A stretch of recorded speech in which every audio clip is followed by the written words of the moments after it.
Hey guys, and welcome to Vanguard Tactics. I'm Stephen Box, and in today's show I'm joined with Joe. Hello. And also we're joined. Yeah, that's your name, Joaned. Yeah. We're also joined with Jack Downing. How you doing, Jack?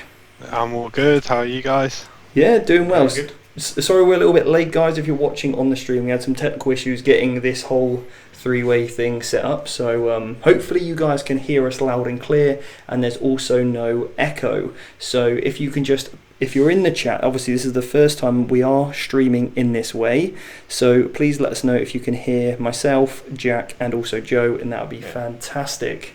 Yeah. And the reason we have these headphones on is to stop the weird echo that comes along. So if you're wondering what that's all about, then now you know why. So today we're going to be talking all things missions. They are.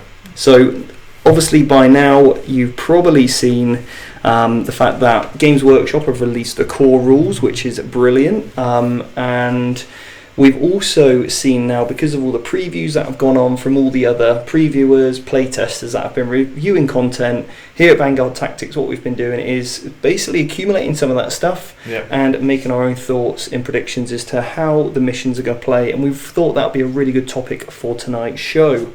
So, Jack, you've been looking at the secondaries, haven't you?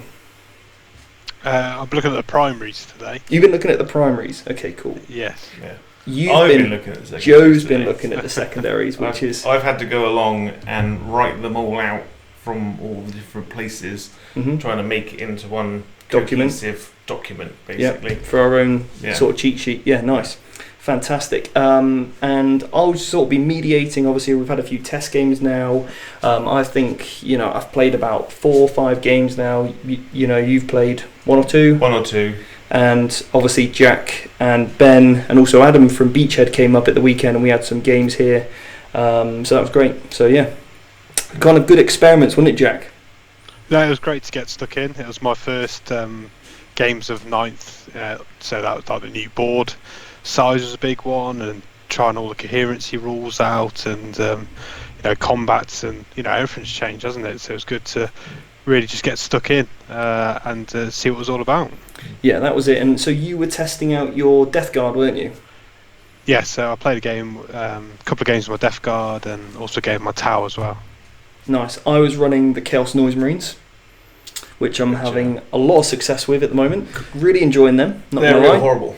They do all the damage. They make all the noise. Yeah. They make all the noise, is what we've sort of come to realise with those guys. But again, playing around with some of this new stuff from 9th, because what I thought was going to be great on paper, maybe it's not so good practically, and that's what it's all about, is that playtesting element to really refine your list. Yeah. So, a couple of big announcements before we crack into these missions and, open that box wide up, so to speak. We are doing a massive giveaway for 9th edition, and I'm going to talk you through what that is and how you can get in a chance for winning it. So, first of all, we have just released an online course called Learn to Play 9th edition. The link is in the description below. If you're watching on YouTube, all you need to do is go and click and sign up for that. That is one of your tickets to enter into the competition. You also need to have subscribed to the channel, Vanguard Tactics, and commented on one of our videos. That's what we ask you to do. But if you do those 3 things, because we're going to announce the winner in the emails that I'm going to send to the people on the Learn to Play course. It is a free course. We cover the missions in a lot more detail, some advanced tactics, how to build a list for 9th, and some top big changes. So what shall I start with? Shall I start with the small things? Start with that. End with that one. End with this one last. Okay, cool. So one thing. Steve, just a quick one, mate. Are you aware which camera you're currently recording to? Because it looks like you're talking to someone in the corner of the room at the moment. Yeah, we are good. We've got we've got a camera back there. What you see from us, Jack, is different to... It's different. Okay. Because you're from the laptop one, so you're looking up at us. Maybe I can change that for you though, Jack, so you get to see... You get to see us in all our glory. Yeah, don't worry, Jack. We'll get you sorted, mate. I was getting confused. We can't have you missing out. You can't miss out on the action that's going on right now, Jack. So we're going to get you in the loop. Hang on a second. In fact, it won't even. Here we go. How's that, Jack?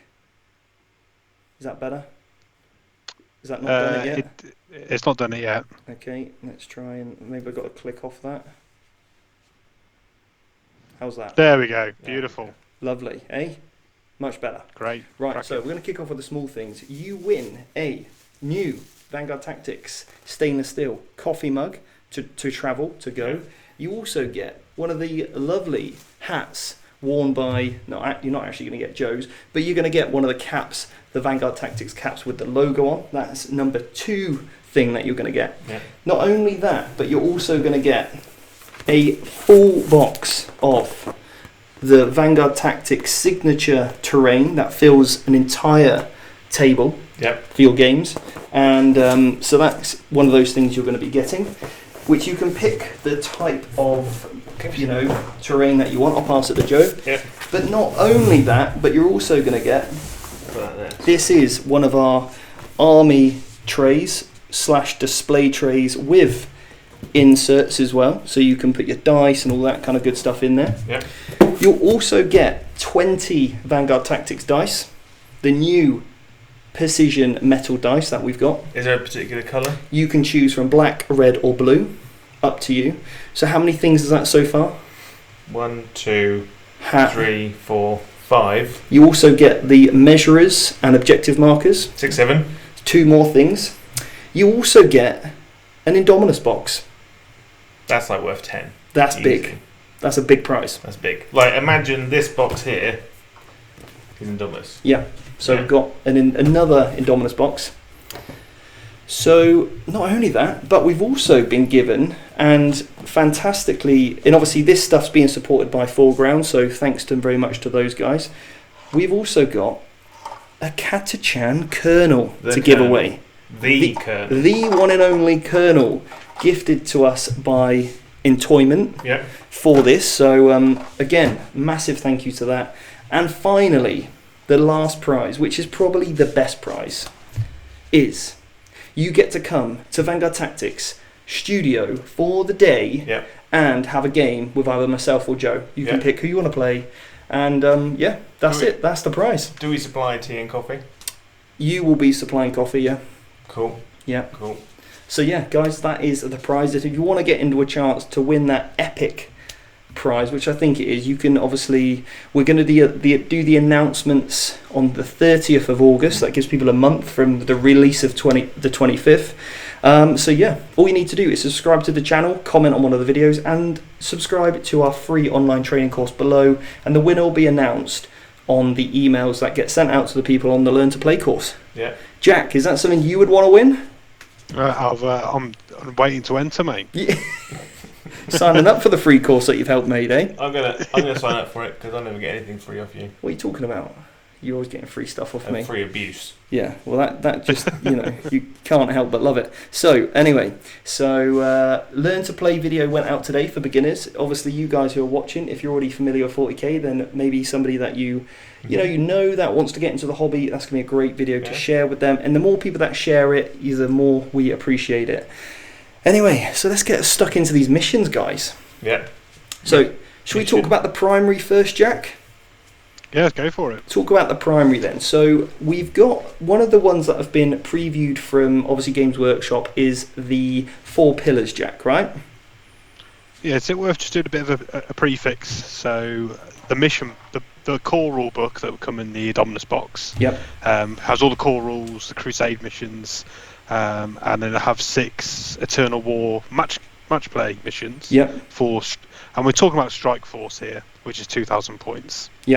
There's also different missions with different level points, but so what's been previewed and what we've currently play tested is those missions from the Eternal War and the core rulebook.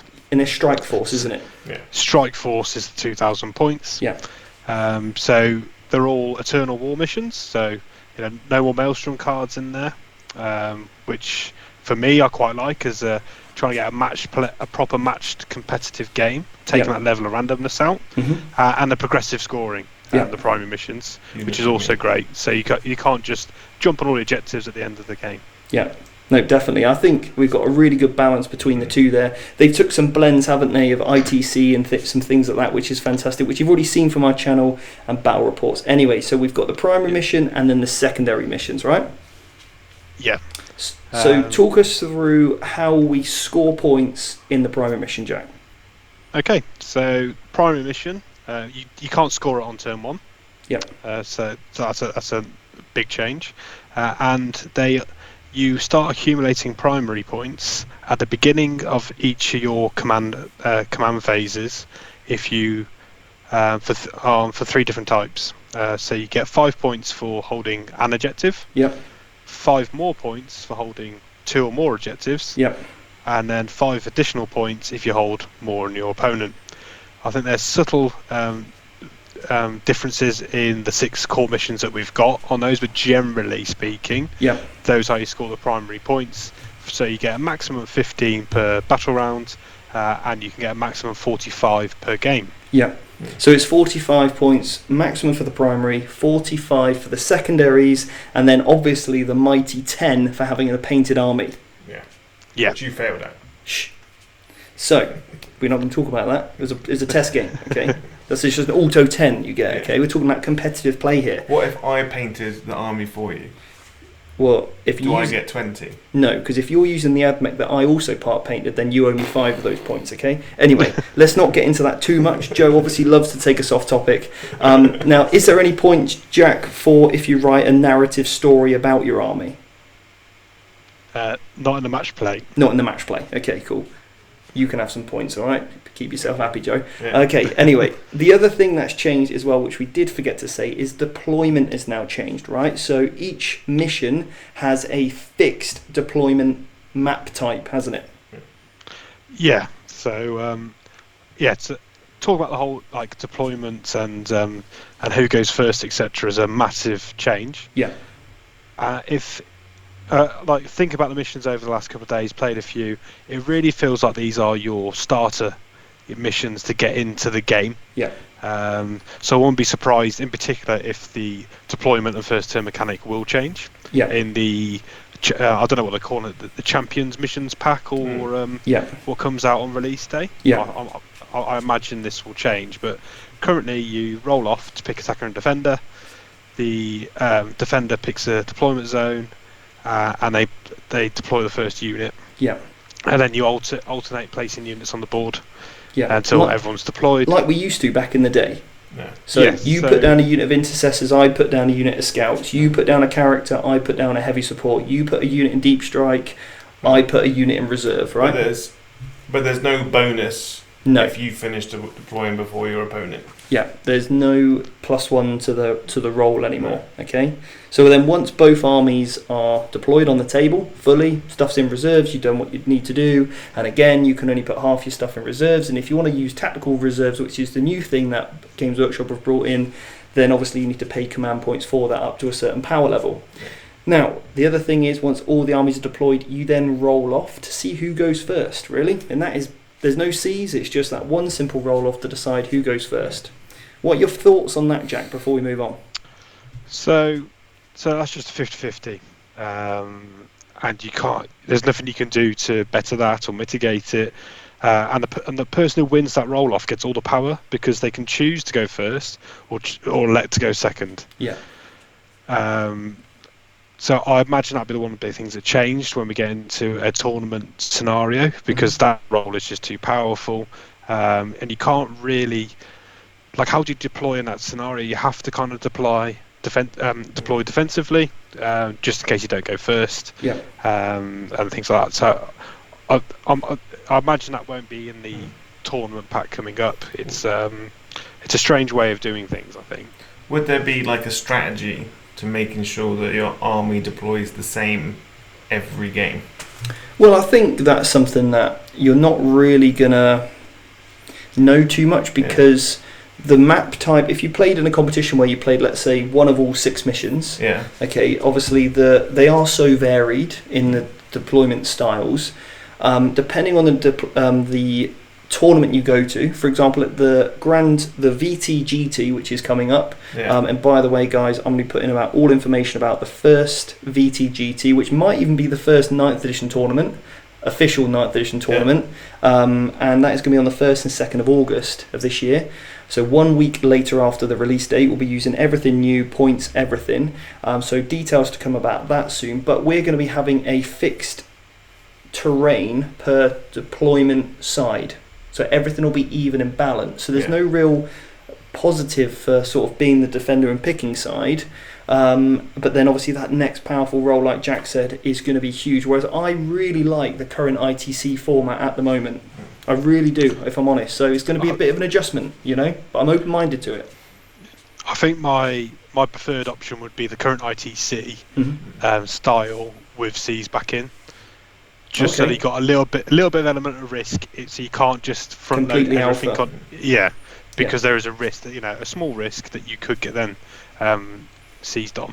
Yeah, because with the smaller board type, it is much easier to alpha your opponent now, isn't it? From combat armies, or shooting armies, really. Yeah, I was really surprised how much smaller the table is. Yeah. With 36-inch range, you're effectively got the range of the whole board now. Yeah. Which is it's going to take some getting used to. Yeah. Just a quick one in the chat. A lot of people are talking about storm shields. Okay. Now, guys, don't lose it. Okay. Yeah, don't go crazy. Just don't. Obviously, people are just freaking out about storm shields right now. That modifiers and you can get a 1-up save that you never die. Yeah. Look, don't be that guy. So let's move on and let's just play it how it's clearly probably going to be intended. If it sounds too good to be true, it probably is, and will get fixed very, very quickly. Yeah. Games Workshop have already said that the storm shields that come on the new Blade Guard veterans are for the Blade Guard veterans. Yeah. Everyone else has got their normal storm shield. Well, we don't know what the normal storm shield's going to be yet. Well, so as it is at the moment.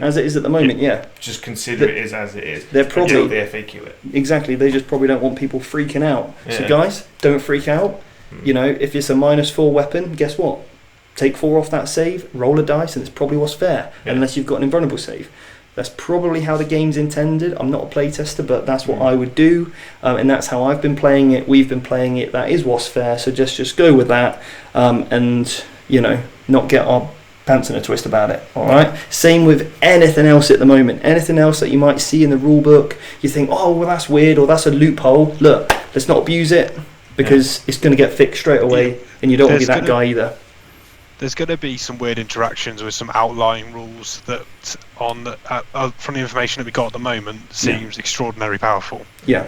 I imagine that'll be scooped up in the day one FAQ. Yeah. So something that doesn't work or apply in 9th edition will just be addressed and cleaned up from day one. Like we've seen that with the Iron Hands, didn't we? Yeah. When we had the nerf to chapter doctrines, and they just said this stratagem in the bin. Yeah, I think there's a lot of stratagems and rules that currently exist in 8th that are going to be completely pointless and useless in 9th. Yeah, and Games Workshop said that those are going to be dealt with early doors. Yeah, so if you're looking at a rule now, like we don't have the full picture of what's changing around it. But, at Vanguard Tactics, it's all for us, really to inspire people to play the game as it probably should be intended. And that's what we're going to stick true to. So, look, we're competitive. We want to try and find the most optimal way of doing things, but without trying to win at all costs and also trying to be that guy who just puts forward their bias and not considering their opponent on the other side of the table. Because otherwise there's otherwise I would just build all the Storm Shield Custodians in the world, rock it to an event. How good am I going to feel if I win it? Probably that good. So if you've got to exploit a loophole or a placement of a comma or a full stop just to win, that's not really like the spirit of the game. That's not fun at all. Like, if you want a trophy that badly, just go and buy one. Put your name on it at the bottom. It'd be probably cheaper and even easier to do. So Anyway, so that's that. We'll move on back to the that was a bit of a diversion, but we're back on the missions. So primary. What do you have to do to score the primary? So as Jack said, we're talking about the command phase you score in. In the command phase, remember, at the start of your turn now. So what does that mean practically, Jack, if it's scored at the start of your turn and it only scores from turn 2? So you don't need to deploy on an objective. Yeah. So that's one thing. Mm-hmm. But then you need to hold an objective for a full battle round now. So it gives your opponent to then take the ability to take you off it, which is it's quite challenging to hold objectives, to say the least. Yeah, it's a lot harder for the person that goes second, because if you go first, you've got that first turn to kind of get yourself into position, hold those objectives, and then your opponent shoots at you. Whereas your opponent gets shot at turn 1, then gets to readjust themselves to get onto objectives, and then get shot at again before they even score their first set of points. Yeah, the person going first literally gets free reign to dictate the flow of the game. Do they want to go left? Do they want to go right? Yeah. Whereas the person going second is playing catch up because they need to react to the person going first, and they can't, push the flow of the game that they want to. So, but then obviously they will get the reverse at the back end. The reverse at the back end of the game. Yeah. But anyway, that's one of those things now. Obviously, with a shorter turn as well, like the games are only 5 turns now rather than 6. Yeah. That is huge for some armies. How has that impacted your Tau, Jack? Well, that's an important thing to. I was thinking about it earlier. We're concentrating the rules in front of us. Actually, I took a minute to appreciate where we've come to. So one of most people's gripes with the GW previous missions was variable game length. Yeah, it's gone. Yeah, great. Yeah. I'd prefer to see 6, but we got 5. Yeah. It is what it is. Talking about Tau it's a late game army. Typically, they want to sit back and chip away and destroy your opponent, jump on those objectives late game. I've now lost one of my critical turns to do that. Yeah. So I'll have to bring everything forward a turn. But then with the maps being a bit smaller, that might be easier to do. Yeah, because you can get in range much faster, can't you? I've got less ground to cover when I need to get out and score those objectives. I mean, realistically speaking, I don't know about you guys if you differ, but I would normally say the game's normally wrapped up by about turn 4 anyway. There's a clear winner. But then I don't play a late game scoring army. I am an aggressive player. Don't know if you guys know that about me, but I'm a very aggressive player. I want the game wrapped up by turn 2, and I want to know the outcome pretty sharpish. Jack's a lot more patient, and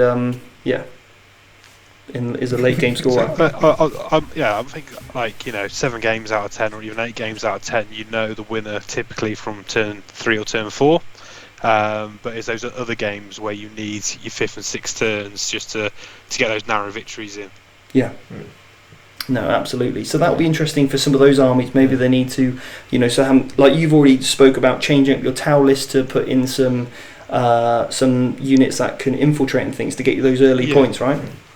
Yeah, we got some games at the weekend. I brought an 8th edition list to a 9th edition game. Yeah. When looking at the secondaries and things like that.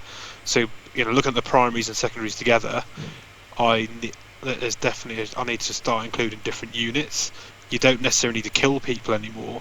You need ball control and hold objectives. So I'm looking at different things now which can do that.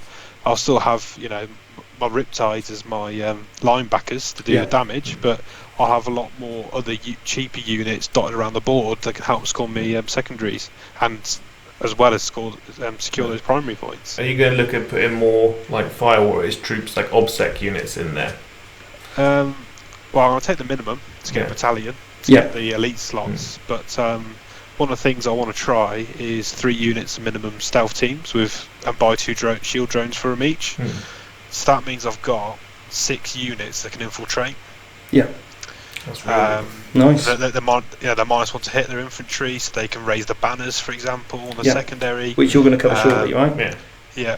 I could put all those stealth teams and drones onto one objective. I've already bunkered down on it. They're quite cheap. I may put 1 unit in reserve for 1 CP. Yeah. So they can just jump on the backboard in a back corner and score me behind enemy lines and things like that. I think my whole army builds needs to adapt to suit the new missions, which is great. It keeps it fresh. No, absolutely. And already with Joe, we've already spoken about your list, haven't we? Maybe putting some units in that you wanted to play, and I told you not to take in 8s, but I'm actually now telling you to take them in 9s. So it was a small victory for me when you said Venoms might be good. Yeah, it's good. Venom spam. I do like transports. Yeah. Our general thought I had earlier about the primary scoring mission is let's say you take a Space Marine Rhino, put 2 tactical squads in there. Yeah. You plonk that an objective, so your opponent has to kill the Rhino. Yeah. Which, will pop smoke, so it's -1 to hit. And then what jumps out is 2 5-man OBSEC troop choices. Yeah. All relatively cheap. Your opponent doesn't really want to be shooting them, but they've got to get through 3 units to get that objective off you now. Yeah, or maybe even nine in a unit and a character. What about the land speeder Stormer Scouts in? Exactly. That thing is pretty rapido. Pretty quick across the board. It's very quick. Only thing is, just a strong fart would kill those 5 scouts. So it's kind of like what if they were Iron Hand Scouts? Well, then a slightly more pungent one would still take those off the board. But anyway, I think that's some really good tips there. That you can start to put into your list is to think about. So what we're sort of picking up from you, Jack, is durability and mobility are going to be 2 things that are going to be heavily rewarded in 9th, right? Yeah, and then and durability is not just your custodial terminators with storm shields. It could be 30 Orc boys with a custom force field and a pain boy, or it could be 5 small little units on one objective, like 5 2-man shield drones. The durability comes in different forms, but durability and mobility. Or using cheap characters, 3 inches behind another unit that could be in terrain or something. So there's other options there, which is really, really good. Nice. What about like armies that have double moving big units? Someone like Gene Stealers. Yeah. If you can whip 20 Gene Stealers into your opponent, if they go first. Don't kill those Gene Stealers, and then you put 20 in their lines, which have got OBSEC. That's going to cause some real trouble. Same for your Harlequins. They just have to be dealt with then, What I quite like about that example is you throw 20 Kraken Gene Stealers at someone's face, maybe do some tagging or whatever. But then have 60 Gaunts with the Turvagon, which breeds them back. They're fearless, spread across 2 objectives. So they have to kill the 20 Gene Stealers first, which will be 5 up Invan, maybe with a catalyst on. And then you've got this 60 blob of let's face it, garbage, holding 2 key objectives that you got to get through. And if you don't kill the unit, they score points. And you get 10 models back a turn. Yeah, absolutely. And that's the thing now, it's so easy to let your opponent run away with the primary and then that's it, it's game over, right? And the reason for that is because as we move on to the secondaries, you're going to find out they're incredibly hard to max out that 45 points. It's much easier to score on the primary than it is on the secondaries. Right, so I'm going to quickly dive into the chat. Somebody's here saying about rules as written, you can get a deep strike shorter than 9 inches if a unit is 3+ up on a ruin/building with the new engagement rule, since it is supposed to measure from base to base. Guess that will change. Absolutely. Look, if it sounds janky, it probably is. Just I think I wouldn't even entertain that kind of stuff. Don't start arguing about it online and things. That sounds like the Smash Captain with the jump pack that dropped on the top of a building with a 1-inch charge. They've obviously put 9 inches. They've put 9 inches, or they probably think no one's going to be that stupid to try it. No. Because if I was at a tournament and someone tried that with me, I'd be like, mate, do you know what? If it means that much to you, have the game. I'm just going to go and chill out with my mates, all right? Again, it's not about like trying to win at all costs and trying to find these little loopholes and things. Just, you're going to find it much more rewarding when you have a really good, firm but fair game is what it's all about for us. And if you guys may agree, disagree, it's completely, you play the game how you want to. That's obviously how we like to do it here. So Brett said, Stephen, you've been really excited for your Harlequins before 9th. Was that announced? Do you think they'll still be good in 9th? I do. I'm just going to have to play them differently.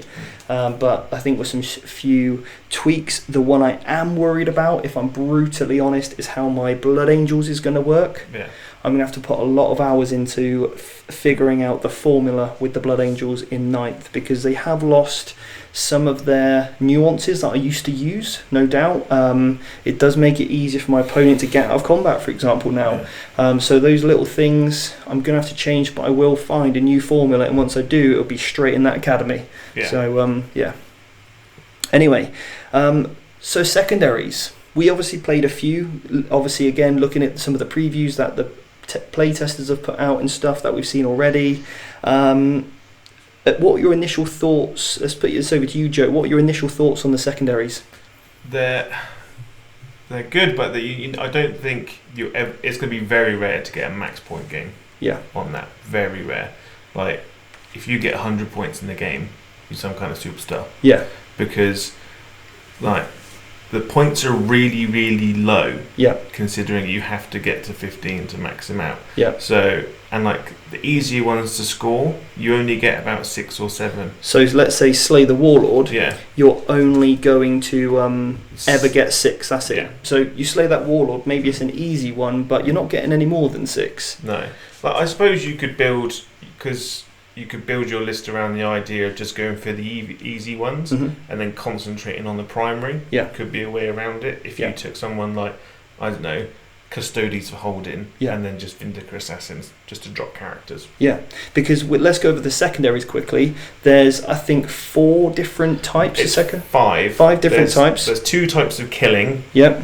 Holding, and then an action-based one, and then there's 2 action-based ones. One which is kind of like engineers putting flags up, repairing things, and then the other one is your psychic-based ones, or killing psychics. And then each mission, Jack, am I right, has a different sort of secondary you could pick.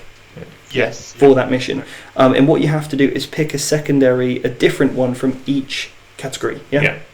Because I looked at all the holding ones today, and I was like, these are amazing. Yeah. If only I could take all of these from my Drakari, I'd be well happy. But it's not to be. But there are ways around it. You mentioned one earlier, which you thought, that's rubbish. Yeah. Never take that. Straight away, I know it's probably your favourite one, Jack. What's your favourite one? Keeping the units alive at the end of the game. Yeah, he thought that was awful. Yeah. But he's talking from a brilliant. pointy elf, and you're talking there from 3 Riptides. Yeah. Yeah. The most expensive thing in my army's got 10 wounds and a 4-up save at best. Yeah. So that's exactly it. It's all about playing and knowing your army strengths. And, you know, I'm sure on other episodes we'll start to really go into how you build around it. On the course where we talk about Learn to Play 9th, we're going to go into how do you actually devise a secondary sort of pick strategy and things, and some things that you can do. And we'll go into even more detail, obviously, on the academy that we have.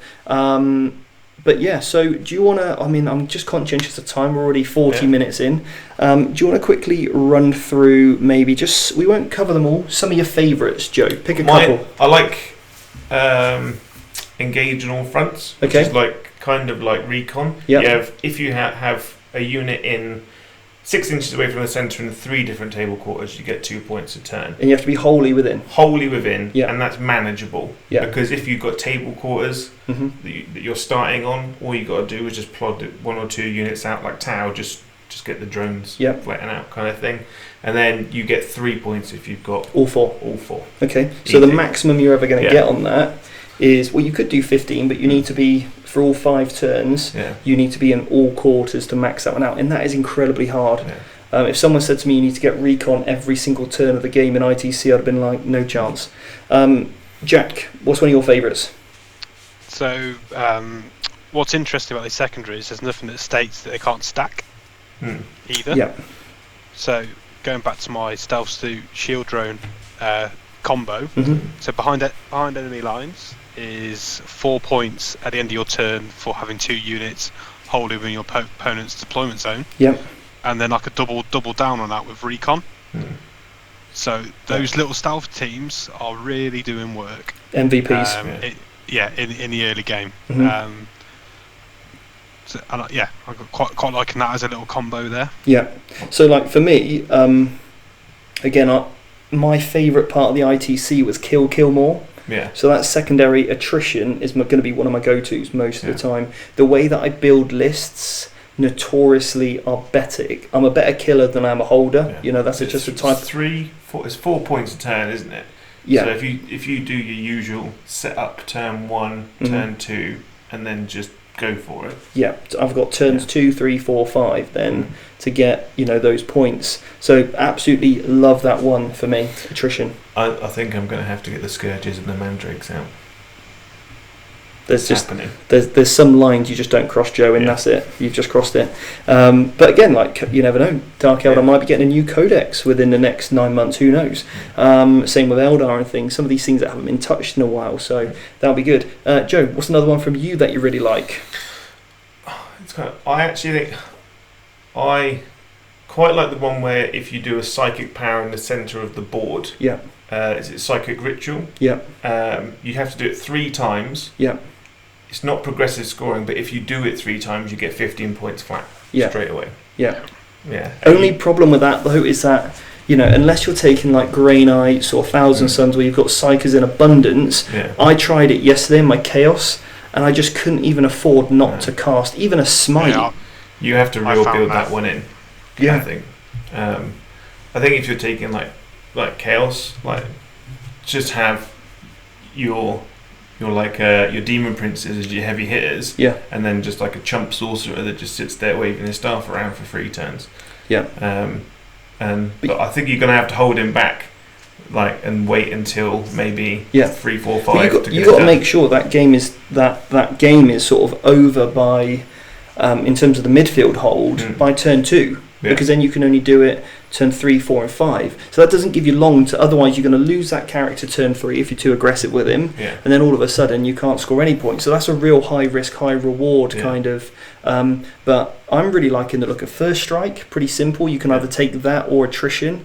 Obviously Big Game Hunter or equivalent is called Bring It Down now. That's absolutely fantastic. But again, like you said, Jack, one of them, which is like the Titan Slayer one, can stack easily with obviously, I mean, I'm not sure if Warlord, are they in the same category, Warlord? I need to double check my categories on my Recon and Behind Enemy Lines combo, but some of them could stack if they're in the... Games Workshop have said that the codexes, when they come out, will come out with new secondaries as well. Yeah. So it's quite exciting to think that they might have... Unique ones, Unique ones. And I think the Mission Tournament pack will also have additional secondaries in. Yeah, nice. I believe, Nice. So I think very early days so far, but just to give you guys a bit of a, maybe some of the things that we've picked up so far, especially when you're building around these battalions, get lots of troops in there. They're certainly going to have their place in the game now, like transports are and things like, I'm loving my Noise Marines at the moment. They do all those things really, really well. They pack a punch, they hold objectives, they can go into transport, so they're doing work for me. A lot of goodness for like real resilient elite armies. Like Custodes are going to be really good. They're transporters as well. Ridiculous. No joke. Yeah, absolutely. Right, guys, we're going to wrap that up there. Jax, thanks so much for coming on. No, thanks for having me again.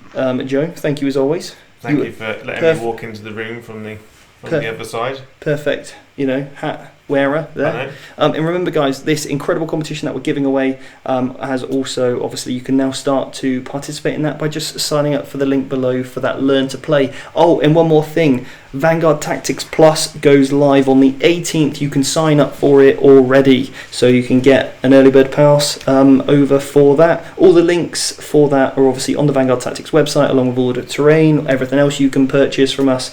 And then finally, if you sign up for the Learn to Play, you also sent the link to the Vanguard Tactics Plus as well. It'd be great to see all you guys in here on there, and I'm also learning how I can stream into that, so we can stream games into Vanguard Tactics Plus as well.